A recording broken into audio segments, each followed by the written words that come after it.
Good morning, good evening, good afternoon. My name is Will from the Overwatch YouTube channel, and in this video we'll be taking a look at the hero guide for the dad of Overwatch, Soldier 76. Soldier 76 can be one of the easiest heroes to play, but in order to get the most out of him, he requires a lot of mechanical accuracy and skill. In this guide we'll be talking about how you can do that as well as possible and how not to die as much while playing him. First of all, his primary weapon is his heavy pulse rifle. This is a hit scan gun with 25 rounds, each dealing up to 19 damage, with a 30 to 55 meter drop off range. The main thing with this gun is that it deals significantly more damage for headshots than body shots, so when facing bigger targets it's obviously better to aim for the head, but in general if you can do headshots then obviously do that, as you'll be getting more kills and winning fights easier. His first ability is Helix Rocket, and this is probably his best ability because when used correctly, they can usually net you a kill or deal a significant amount of damage. It deals exactly about 120 damage for a direct hit and 80 for splash damage to enemies. To yourself, it deals 40 damage, so make sure not to hit yourself, much like in the Barra guide, which you can check out by clicking the I button. This ability is also on an 8-second cooldown, so bear that in mind. Don't keep clicking the button on an 8-second cooldown, so remember that. Another one of his abilities is his Biotic Field. You probably won't know about that, you'll probably know about his heal station, but basically this allows you to heal you and others up at a rate of 40 HP a second. It lasts for 5 seconds, so if you stay in it for all 5 seconds then you can get your health up to max, and it can also heal up all your other teammates as I've said.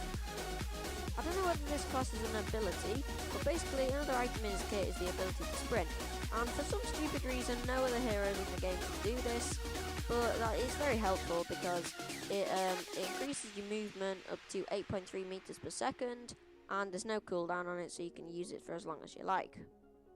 Now let's talk about some tips and combos. The first one is Rocket Jump. This is where Soldier 76 uses Helix rockets to get to a place you wouldn't normally be able to. To do this, you simply need to aim down, fire your Helix rockets, and quickly jump straight after. It may require a bit of practice, but once mastered, you should be able to do it every time. I recommend watching a video by Nexium about some good spots to Helix jump. There's also a playlist about it on the I button, so watch those for good tips on where to jump. But make sure to use this effectively, maybe to escape situations or get to a high ground, because Soldier is very good at high ground. So the next tip is about when you're shooting, and try not to hold down the shooting button when firing, but instead make sure to do it in 4-round bursts, because if you keep holding it then there's a spread, which means it's less likely to maybe hit a headshot or hit the target at all, especially at long range, so do it in a 4-round burst to not waste any shots. And the final tip is actually who you synergize well with. So if you see a Roadhog on your team, then I'd stay with him for a bit. Like if he hooks an enemy, you can shoot at him and basically get a free pick. And now let's talk about who to target and who not to. First off, I recommend targeting all squishy heroes like supports. Mercy, Ana and Zenyatta should be easy picks for a soldier. Just make sure to use the 4-round shooting and you should be able to take them out with ease. For tank heroes, I recommend staying behind a shield and taking them out. Heroes like Roadhog will be very hard to take out in a 1v1 and his gun does considerably more damage than you, but he can easily hook you as well, so yeah, Roadhog, I recommend staying behind like a Reinhardt shield or something. Zarya and Winston are a bit more in your favour. If you're at long distance, then you should be able to kill them, just watch out for the Winston jumping you. Orisa is a bit trickier. If you can get rid of a shield, which you should be trying to do anyway, same with the Reinhardt, just shoot at the shields. If you get rid of the shield, then you should be able to kill her. But watch out for a Fortify and make sure not to use your Helix rockets then. You should stay away from a D.Va and Reinhardt unless you are with another tank. Let the tank take the damage whilst you deal the damage. Seems fair? Well, you can always put down your heal station to heal them up after or during the fight. Now what about the defense category? Well, I'd say you should be okay with most of this. With Torbjorn, if you can take out his turret with your Helix rockets, then you should be able to kill him with ease. And Hanzo and Widowmaker should also be quite simple. If you just get right up close in their face and constantly move around spraying shots into them, you should be able to kill them. Mei is good. If you can just stay far away enough so she can't freeze you, but you can shoot her, then that is good. Just watch out for her icicles, so keep moving about like you do for Widowmaker and Hanzo. Bastion and Junkrat are harder for you, For Junkrat, you once again need the long distance on him or a height advantage. Having a high ground is very good with Soldier as he strives when he can see the enemies and kill them all. With Bastion, just stay away from him in his turret form because they'll rip you to shreds, and that's basically all my advice I can give you for Bastion. Now on to the final category, and how do you fare against your own kind, the attacking heroes. Well, to start, you should be able to take care of a Genji and a McCree at long distance.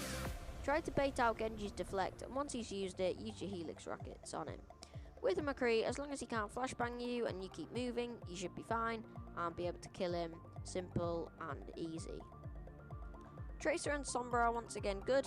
If you can keep your distance, as always, you'll have the advantage, but make sure to shoot your Helix rockets at the feet as they are considerably smaller than most targets, so it'll be easier if you aim at the feet.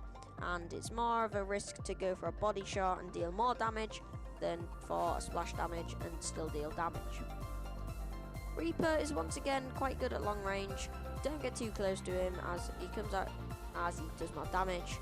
When he comes out of Wraith form, shoot your Helix rockets at his feet once again, but if he's smart, he'll try moving about so you don't hit him, and that's why you aim at the ground.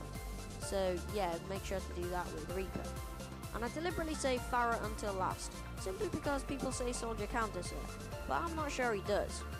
If you can predict a movement and land headshots consistently, then sure you do counter, but that's basically the same for almost every hero, apart from Torbjorn's aimbot turret.